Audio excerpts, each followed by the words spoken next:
What's up guys, my name is ESO and welcome back to the channel. As you guys know, I've got well over 3,000 hours logged into Skyrim and I pretty much make a living off playing the game. Although recently a lot of my videos on YouTube have been getting demonetized. So once again, thank you so much if you're supporting me on Patreon guys. I really do appreciate it in times like this.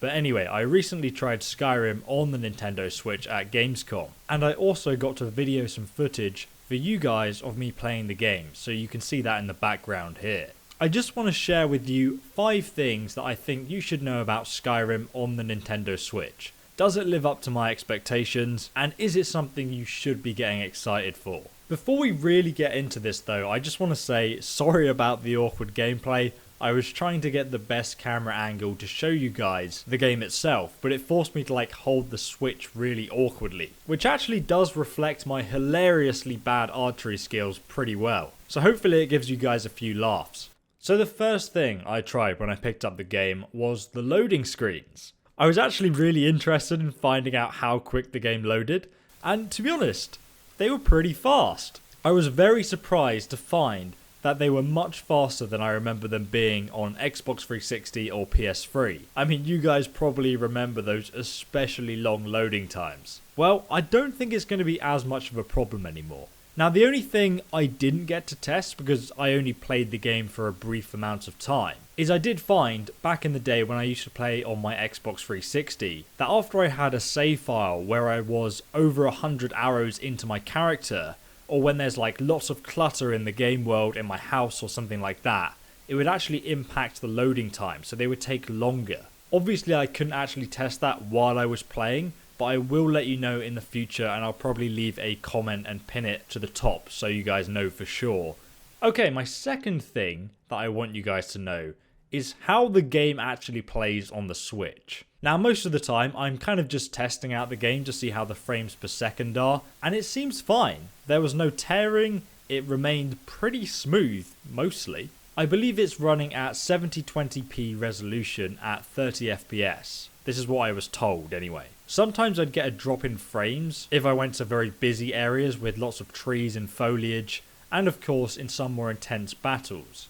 Once again guys, when I get the game for myself, I'll try and push it to its absolute limit by duplicating loads of items and just seeing how the performance ends up. But I mean, for the most part, it's very playable and it was really enjoyable. You know, you're not going to be annoyed at the console not being able to keep up with Skyrim. But for the most part, you're going to be able to enjoy the game. You're not going to need to worry about the Nintendo Switch not being able to keep up with the giant, massive open world that is Skyrim. I think Bethesda did a really good job on this one. Okay, point number 3. Let's talk about the graphics. Because of course, as you would expect, the graphics have been downgraded quite a lot. One of my favourite areas in Skyrim is the Forest of the Rift. And here in the gameplay, we can see it's looking actually quite bare.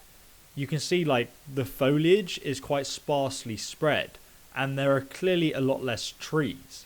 I guess they're trying to achieve a balance with smooth gameplay and graphical quality. And to be fair, they seem to have actually done an excellent job on the face of it. After all, I'm sure you would rather be able to play the game for hours without it overheating or having really laggy frames or or something like that. And truth be told, it does still feel like Skyrim, even though it's not as pretty.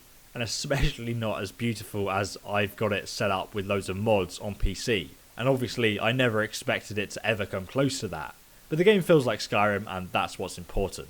It had the same atmosphere that I come to love and expect from Skyrim, but I do miss that thick, lush undergrowth and the decently populated forests that you can sort of get lost in. Things did look a little bit more bare. And this brings me on to my next point, because I assume you guys are going to be playing Skyrim on the Switch for long periods of time. So the one thing I want to point out is that these Switch devices that everyone was playing on were being used by people for the whole day, every day. They just had Skyrim running on it continuously and people were always playing with it. And I didn't find any issues or really much heat coming from the console, so I think, longevity of playing Skyrim on the Switch, we're probably going to be fine. Point number 4. We can't talk about Skyrim on the Nintendo Switch without talking about these motion controls. Though I didn't actually capture any footage of me using them, I can tell you what it was like. So first off, you obviously need to put the Switch on its stand and disconnect the two Joy-Con controllers, and then you can move them freely. Each weapon has kind of like a way of using it. The sword play was pretty much as you'd imagine. You're just running around swinging the controller like a madman until you hit your girlfriend in the face by accident. The spells in the game were pretty awesome. I tried out the flame spell, and it's a lot more intuitive. You can kind of like aim it where you want it, and that was probably one of the most satisfying things to use. I felt like with the sword I was just sort of flailing my arm about a bit, but with the flames at least I could, it was a bit more skillful, I guess. By far the best feature though was the bow. It works exactly like a bow should work. Well, it's actually very similar to Zelda Breath of the Wild. If you guys own a Switch, you've definitely probably played that game. In fact, it's probably the reason you brought a Switch, also known as the Zelda machine. But for those of you that don't know, you pretty much hold one controller and then you pull back the other controller as you would a bow and you fire it. It's very intuitive and you pick it up quite quickly. But I really enjoyed that aspect of it. I feel like it's a great idea and it could lead to some fun skill shot drinking games with friends. I mean, the motion controls are good fun. But at the same time, I feel like it's going to be something that you try out for about 10 minutes and you're like, hey, oh yeah, this is awesome. And then you go back to actually playing the game properly, the normal way with the controls. Because, you just get tired of it, it gets a bit boring after 10 minutes. Or, should I challenge myself to do a whole playthrough using the motion controls? That could be a good laugh. But it'd be a bit boring after a while, for me at least. I don't know, maybe it'd be a good idea. Let me know what you think about that in the comments, guys. Either way, I'm glad they included it. And of course, the controls while you're actually holding the Switch with the controls attached. Despite it looking very awkward because of the way I had to hold it and film it at the same time, I can see your hand actually getting quite tired from playing the Switch for longer periods of time. And while yes, I understand that the Nintendo Switch has a kind of like a console controller as well, to me, that completely defeats the point of Skyrim on the Nintendo Switch. You kind of want to take it in the car, take it in a plane, and be able to play it, right? And that's the point of it, and it does that pretty damn well. Apart from, obviously, the Switch just being a bit tiresome to hold for hours at a time. But finally, guys, we have point number 5, and I want to mention a few bits here. Firstly, yes, Skyrim on the Switch will include all the downloadable content that came out for the original Skyrim. So you'll get the Hearthfire DLC, where you can buy land and build your own house. You get the Dawnguard DLC, where you can fight for or against a vampire faction and it adds a new big quest line to the game. And finally, the Dragonborn DLC quest line, which also adds the new land of Solfine to explore. Secondly, you'll also be able to play as Link, so you'll have access to his outfit and his sword and shield in the world of the Elder Scrolls. I have no idea whether the armor and weapons will be enchanted. I'm quite interested to find out.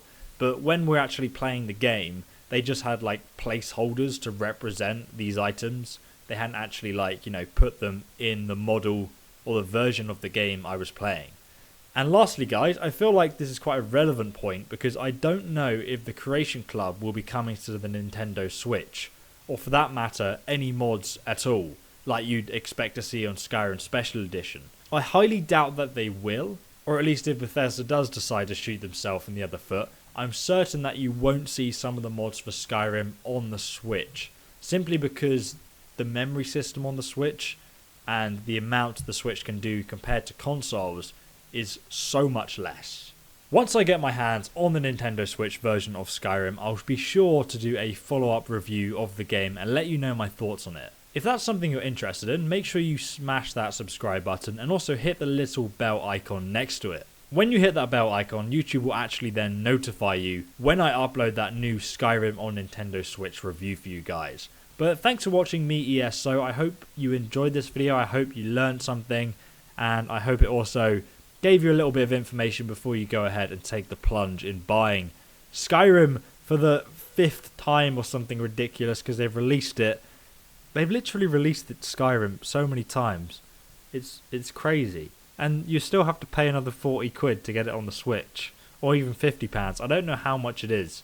But it's kind of getting a bit stupid now, Bethesda. But at least we get to play it on the go, guys. So I will see you in the next video. Have a fantastic day and goodbye.